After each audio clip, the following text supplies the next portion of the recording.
Seatown with the tide going out, pockets full of hope and a head full of doubt. Cliffs looking calm like they done me a favor, lying there quiet plotting bad behavior. I'd seen the photos, I'd heard the tales, spirals for days just lying in shale. So I bent right down with a confident grin, picked up my first stone and put it back in. Every rock was nearly an ammonite, every lump looked perfect in the morning light. Turn it once, turn it twice, hold it just right. Nope, that's a potato from a previous life. There were people everywhere doing the same, kneeling, squinting, muttering names. One bloke shouted foul, one loud and proud, then sighed real deep when he turned it around. Seatown gives hope and Seatown takes pride. Seatown laughs when you misjudge the time. So the suggested equipment at Seatown is as follows: a pick, one small spade, one geological hammer, a chisel with a safety guard, goggles, safety specs, pair of boots, and specimen bags for your finds. At Golden Cap, the upper greensand can be seen for miles around. Its glow in the evening light gives rise to the name Golden Cap. This formation and the gault clay which lies below make up the top 60 metres of the cliff and are Cretaceous in age. Below this, 22 metres of downcliff sand marks the start of the Jurassic rock formations. Resting on the base of these sands is the starfish bed, from which fossil starfish can occasionally be found. These are more common at Thornton Beacon because the beds there are much lower and slightly thicker. The Eep clay takes up a further 45 metres of the cliff and contains the Eep nodule bed. Below this are the free tiers and then the Green Ammonite member, which makes up another 34 metres. During scarring conditions and on the lower parts of the foreshore, the Belemnite marl member can also be seen. This yields a wide range of well-preserved belemnites, ammonites and microfossils. However, this bed is normally obscured by beach sand during the summer months.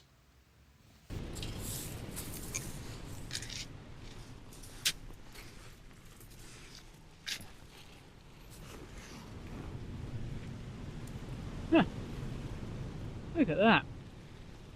It's not too bad actually. It's just fallen out of this cliff here, just on the beach, just waiting to be picked up. You have a look at that. Nice little ammonite there. Looks like either a little androg, possibly. Well, look at that. We'll find out when we get back. Yeah, I'll keep that and take that back.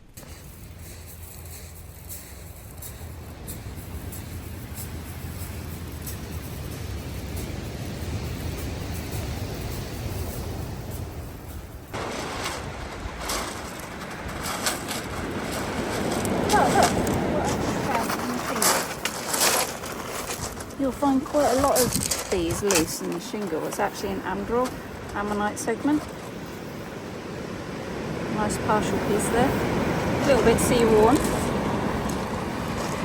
You'll find them amongst the shingle, probably in the clay as well. You will find that many of the ammonite names here are shortened by locals.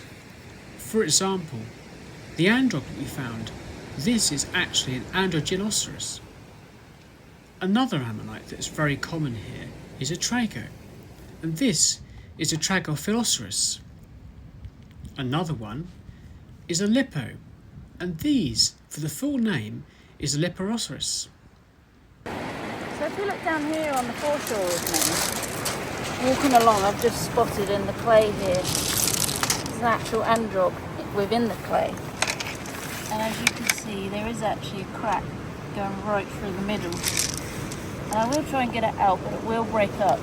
but I just want to demonstrate how you can actually find these segments on the shingle as they do break out from within the clay blocks. That's obviously not a very good one, but I just spotted over there, if you follow me,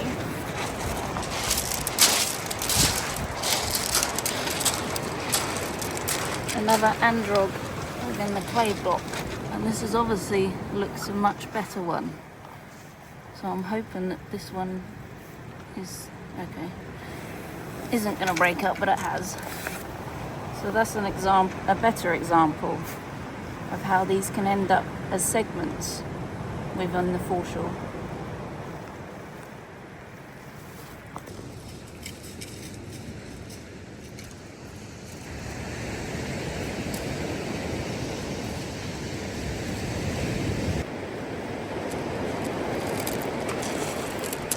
Another one actually within the clay here, and just looking down, I've actually spotted this one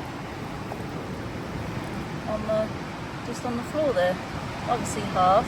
This isn't an androg, but this one in here is an androg. But again, they break up very easily within this clay. If you follow me around here, you can actually see impressions where the ammonite has actually been and fallen out. And I did spot some more up here.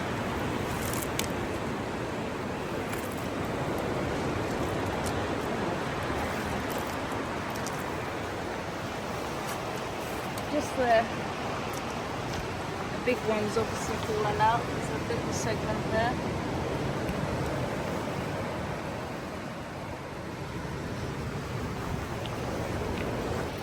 Just pulled this one out of clay, and it's actually complete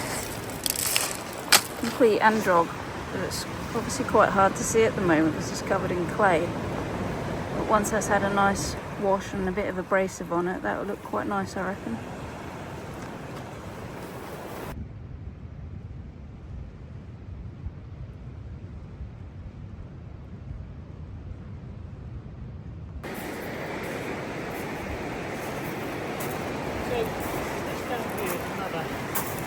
Green Ammonite nodule. You can see a bivalve just there, and you can just see a little ammonite sticking out there. Now most of the time, obviously, if you do hit these, they will actually break the ammonites. We're just going to wash this in the sea and see if we can see a bit more of it.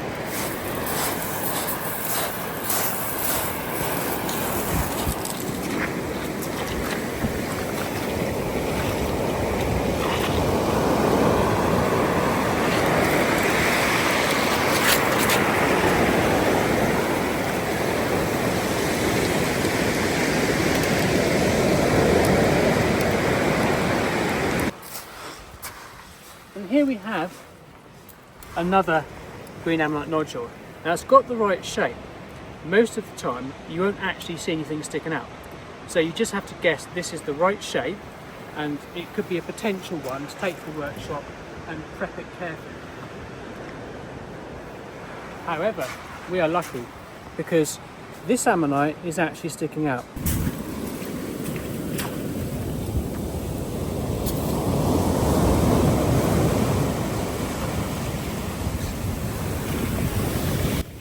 We will show you later on in the video how Alison prepped this oyster.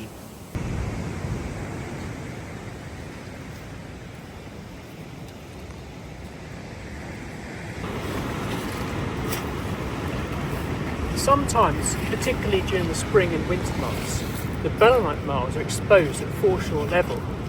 Now this is actually in situ rock, and under SSSI rules you're not allowed to hammer the bedrock. But nevertheless, it's beautiful to see some of the fossils we can see here. So in this rock here, you can see we have all the belemnites. There are so many different species here, which is why it's called the belemnite marls. We have a lipo here, those and ammonite there. There's various shells all the way along, mollusks and bivalves, another lipo there. bed is also particularly rich in stems, occasional bones as well. Of course, the sea does wash this material out, so around this area is a very good spot to start looking in the shingle.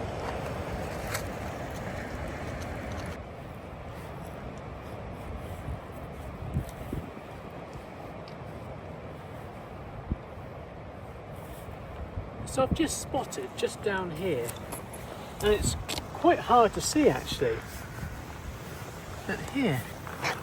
Now this is actually a very small vertebra, and it's just loose in the shingle. Now this would have belonged to an ichthyosaur, and because of its size, it would have been a tail vertebra.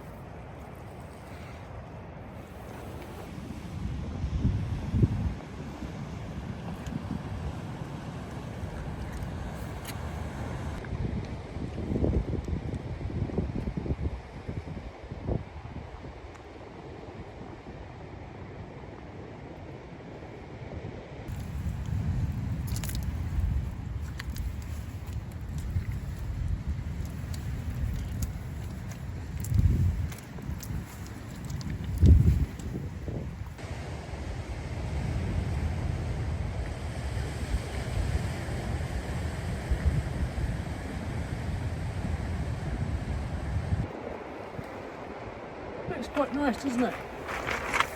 But actually, if you look very closely, you can see it's quite crushed, very worn. Something like this is actually better to leave on the beach, not even try to attempt to extract it. It's nice for other people to see it, particularly people that are new to the area, and they can see it in its beauty in the rock. Let nature do its part and let it gradually weather away.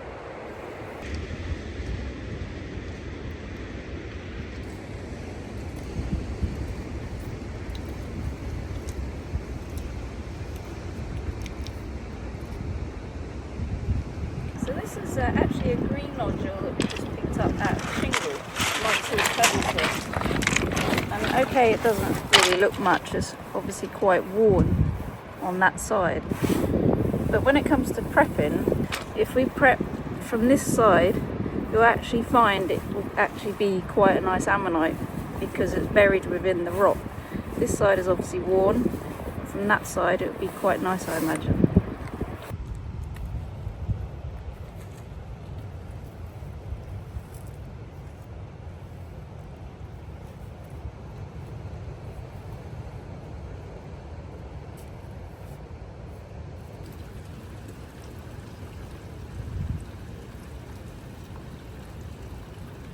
Walking back off the beach just now, I spotted in the rock here a lipo in the rock here. Unfortunately, it is half because the ammonite itself is keeling round this way, so you can see where the ammonite would have actually been. So unfortunately, that is a half of one.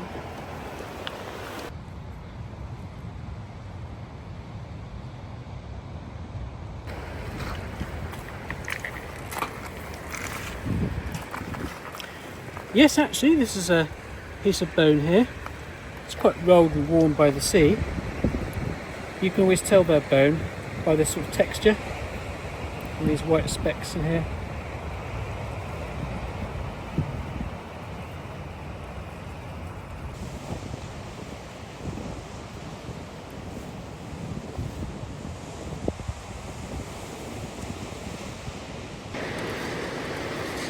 Just found in the flame blocks here a nice trago. So I'm just going to see if I can try and get it out without it breaking.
below.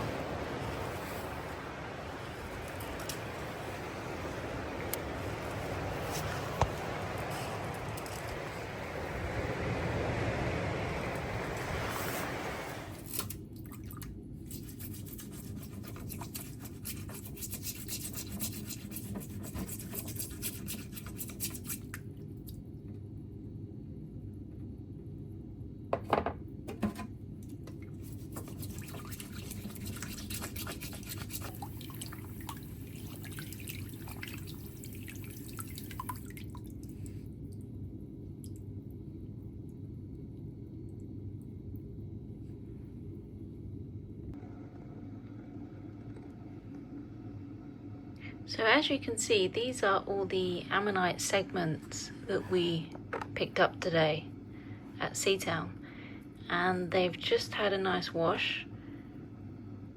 Some are quite worn naturally from the sea. There are, however, a few nice ones amongst them. This is the complete one that I found. A bit of abrasive on that, and that will come out very nice. And this is the trago that you saw me getting out of the loose bit of rock that had fallen down. Quite worn and battered that side, but we turn it over, and that's a nice trago.